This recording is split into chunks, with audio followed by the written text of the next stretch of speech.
தமிழ்நாட்டில் உள்ள முக்கிய சுற்றுலா தலங்கள், குறிப்பாக இயற்கை எழில் கொஞ்சும் மலைகளில் நிலை என்ன? கேரள மாநிலத்தைப் போல தமிழ்நாட்டில் பேரிடர் ஆபத்து உள்ளதா? இது பற்றிய ஒரு செய்தி தொகுப்பு.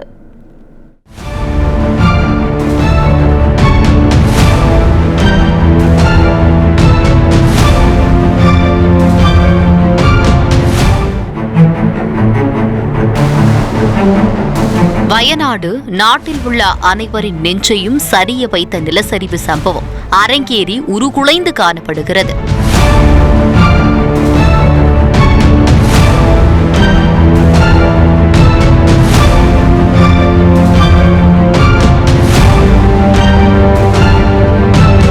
மூன்று கிராமங்கள் மண்ணோடு மண்ணாக பலர் உயிரிழந்த நிலையில் இயற்கையின் தவறா அல்லது ஆட்சியாளர்களின் பிழையா என்ற கேள்விகள் ஒருபுறம் இருக்க, தமிழ்நாட்டில் உள்ள மலைகளில் இதுபோன்று ஆபத்து ஏற்பட வாய்ப்பு இருக்கிறதா?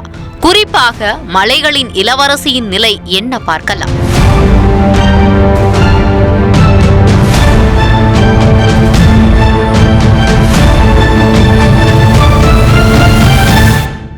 மேற்கு தொடர்ச்சி மலையான மலைகளின் இளவரசி என்று வர்ணிக்கப்படுகின்ற கொடைக்கானலில் வயநாட்டில் அரங்கேறியது போன்ற ஒரு கோர நிகழ்வு ஏற்படும் அபாயம் உருவாகி உள்ளதாகவும், இதனை கவனத்தில் கொண்டு முன்னெச்சரிக்கை நடவடிக்கை எடுக்கப்படுமா என்பது குறித்து இந்த செய்தி தொகுப்பில் பார்க்கலாம்.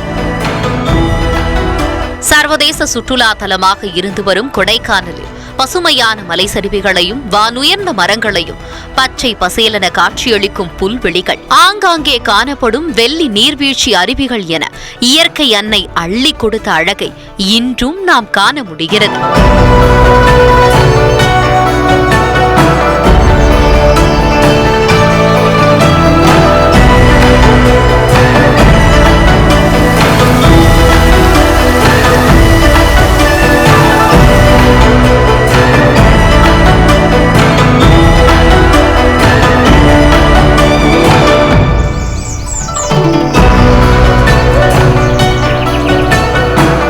இயற்கை அழகை காண வெளிநாடு, வெளி மாநிலம் மற்றும் தமிழகத்தின் பல்வேறு வெளி மாவட்டங்களில் இருந்தும் தினம்தோறும் ஆயிரக்கணக்கான சுற்றுலா பயணிகள் இங்கு படையெடுத்து வருகின்றனர்.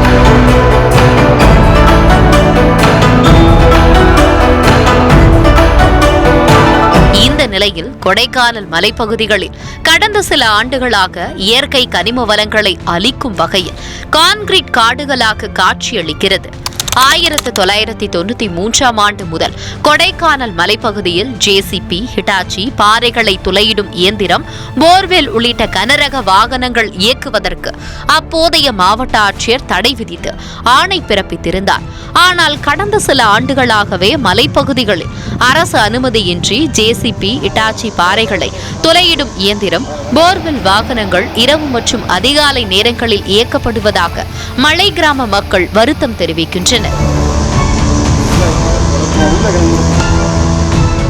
வயநாட்டுல பாத்தீங்கன்னா சோலை மரங்கள்லாம் அப்படியே இருந்துச்சு. அந்த குறிப்பிட்ட பகுதிகளில் உள்ள மரங்கள் தான் அடிச்சு எடுத்துட்டு போயிருந்துச்சு. சோலை மரங்கள்லாம் அந்த பெரிய நிலச்சரிவுலையும் நின்றுச்சு. ஸோ இங்க கொடைக்கானல பாத்தீங்கன்னா அந்த போர்வெல், நீர்நிலையில கட்டடம் கட்டுறது, ஆபத்தான முறையில அனுமதி இல்லாம கட்டடம் கட்டுறது, போர்வெல் போடுறதுனால அந்த பாறைகள் நம்மளது கனமான பாறைகள், அடுக்கு பாறைகள் கிடையாது. கொடைக்கானல் மலையை பொறுத்தளவு நிலச்சரிவு ஏற்படுறதுக்கு வாய்ப்புகள் கிடையாது.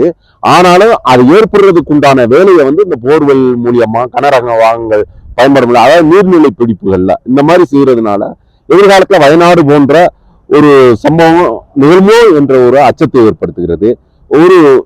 ஒரு செகண்ட் யோசிச்சு பாருங்க, அங்க நடந்த அந்த மேக வெடிப்புங்கிறது கொடைக்கானல் மலைப்பகுதியில் நடந்துச்சுன்னா எந்த அளவுக்கு மோசமா இருக்கும் அப்படிங்கிறத பார்க்கணும். இதனாலதான் வெள்ளக்காரங்கள் இந்த கொடைக்கானல இருக்கும் பொழுது ஒரு குறிப்பிட்ட பகுதிகளை ஒதுக்கி இந்த இடத்துல எல்லாம் கட்டுமான குடியிருப்புகள் வரக்கூடாதுன்னு ஒதுக்கி இருந்தாங்க. ஆனா அந்த இடத்துல எல்லாம் பாத்தீங்கன்னா இன்னைக்கு அடுக்குமாடி கட்டிய குடியிருப்புகளை கட்டியிருக்காங்க அனுமதி இல்லாம. சோ ஒரே ஒரு மேக வெடிப்பு நடந்துச்சுன்னா நம்ம என்னெல்லாம் நடக்கக்கூடாதுன்னு நினைக்கிறோமோ அதெல்லாம் நடந்தேறிடும்.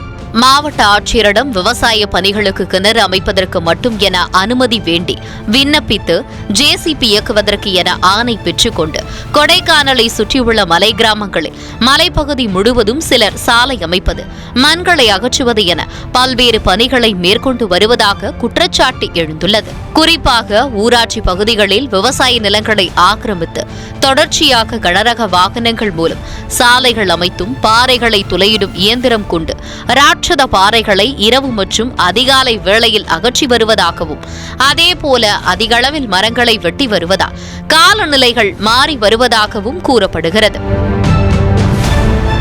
இதனால் மண் அரிப்புகளும் அதிக அளவில் ஏற்பட்டு வருவதாகவும், இதன் காரணமாக இயற்கை சூழல் மாறுவதுடன் நிலச்சரிவு ஏற்படும் அபாயம் உள்ளதாகவும் இயற்கை ஆர்வலர்கள் வருத்தம் தெரிவிக்கின்றனர்.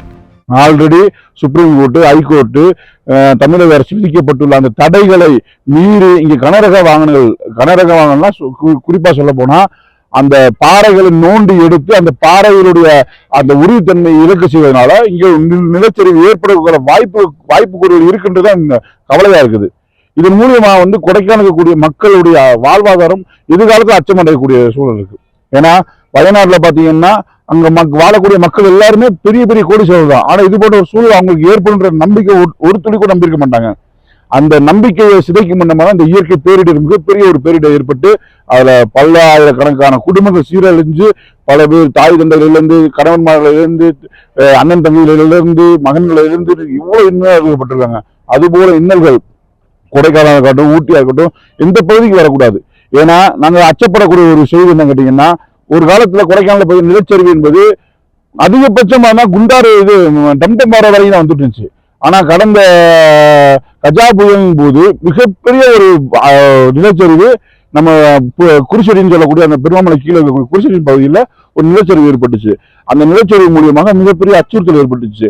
அந்த அச்சுறுத்தல் மூலியமாக நாங்கள் என்னுடைய மனதில் பட்ட நான் சொல்லக்கூடிய விஷயம் என்ன கேட்டீங்கன்னா, தயவு செய்து தமிழக அரசு இந்த யூகாலிப்டஸ் மரங்கள், வேர்கள் இல்லாத அந்த மரங்களை அகற்றிவிட்டு வேர்கள் பிடிப்பான மரங்களை காட்டு மரங்கள் நட்டு வைக்க வேண்டும்.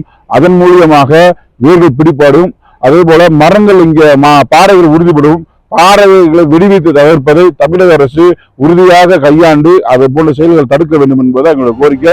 மலைகளின் இளவரசி என்று வர்ணிக்கப்படுகின்ற கொடைக்கானலில் எதிர்காலத்தில் வயநாடு போன்ற நிலச்சரிவு ஏற்படுவதை தடுப்பதற்காகவும் இயற்கையை காக்கவும் மாவட்ட நிர்வாகம் கவனம் செலுத்தி துரித நடவடிக்கை எடுக்க வேண்டும் என மலை கிராம மக்களும் இயற்கை ஆர்வலர்களும் கோரிக்கை விடுத்து வருகின்றனர்.